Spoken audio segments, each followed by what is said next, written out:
Salam əziz izləyicilər. KET səviyyəsində Reading Part 3-yə keçirik. 5 sualdan ibarətdir. Questions from 14 to 18. Suallara baxıb mətnə əsasən cavablandırmalıyıq. How did Emma feel about leaving? Getmək barəsində özünü necə hiss edirdi Emma? Baxırıq mətndə deyir ki, it was my first holiday without my family. Yəni demək ki, tək başına gedəcək. So I was a little worried. Yəni başlanğıcda biraz narahat olub, yəni təşviş içində olub. Baxırıq burada variantlara. A bit scared about traveling alone. Bəli, tənha səyahət edəcəyinə görə biraz narahat, yəni qorxmuş kimidir. Doğru variantdır bu. Glad, şaddır that she was going to a new country, yeni ölkəyə getdiyi üçün xeyr. Bored because she didn't like traveling by plane. Yəni təyyarə ilə uçduğuna görə canı sıxılıb. Halbuki belə bir mətndə yoxdur. İkinci sualımıza baxırıq. What did Emma do during the journey? Səyahət əsnasında Emma nə etdi? Baxırıq. Deməli, səyahət saat yarım çəkib. I made friends with another girl, Aida, who was going to the summer camp. Same summer camp. Yəni eyni yay düşərgəsinə gedən bir qızla görüşür. Adı Aidadır.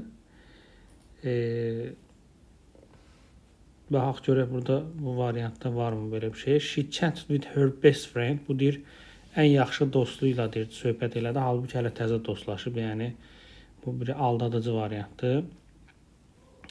B variantında she started talking to somebody on the plane. Təyyarə bir nəfərlə söhbətə başladı. Bu doğrudur. Yəni onun best friendi deyil.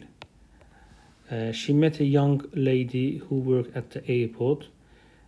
Aeroportda işləyən qadınla görüşdü. Burada o mənanı ifadə eləmir. Onlar aeroportun kənarında hansı ki gəlib çatırlar. Ondan sonra baş verən hadisədir. Bu təyyarədə baş verən hadisə deyil.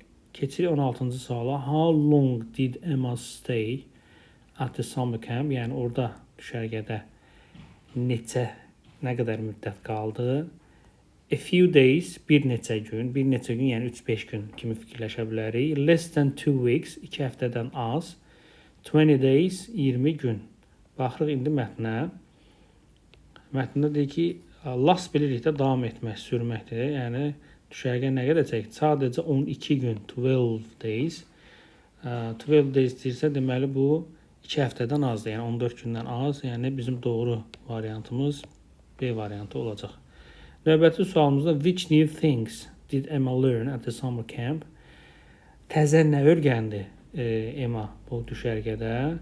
İndi keçirik mətnə baxırıq. Təzə nə öyrənib? Deməli, I did çoxlu şeylər elədim deyir. I really enjoy art, yəni ki, sən bu incəsənət işindən həzz alır. I chose a drawing course and improved my cartoon drawing skills. Deməli ki, bunun bu şəkil çəkmə bacarığı, rəssamlığı var. Sadəcə onu inkişaf elətdirir. Bu təzə deyil onun üçün. Keçirik, sonra deyir, we also did sports. I often do. Həmişə etdiyim idmanlarla məşğul oldum. Bu da artıq onun üçün yeni deyil. Horse riding, table tennis, football. Sonra nə deyir? I also asked me to join the guitar course. Burada artıq onun dostlaşdığı Ayda ona təklif edir ki, bəlkə gitar kursuna yazılaq. So I now can play a few songs. Ona görə hal-hazırda da mən deyir bir neçə mahnı ifadə edirəm. Yəni bunun üçün yeni olan gitar kursuna yazılıb gitar çalmağı müəyyən qədər öyrənməkdir. İndi burada biz varianta baxırıq. To play a musical instrument, bəli, musiqi alətini ifa etmək onun üçün yenidir. To draw cartoons, şəkil çəkmək. To play several sports, müxtəlif idman növlərinə məşğul olmaq. Bunlar zaten bildiyi bir şeydir. Keçirik növbəti sualımıza. What's Emma's planning to do in the future? Gələcəkdəki planı nədir Emma'nın? Baxırıq burada gələcəkdəki plan nədir? Deməli, gələcəkdəki anyway deyir. Aida and I text each other every day and she promised she will visit me next month. Yəni o mənə söz verib ki, baxmayaraq ki, darıxır. O dostlar üçün orada tanış olduğu, ancaq deyir ki, Ayda mənə söz verib ki, o növbəti ay onu ziyarətə gələcək. Baxırıq burada variantlara. She's going to a summer camp again next summer. Növbəti yay düşərgəsinə də gedəcək. Xeyr.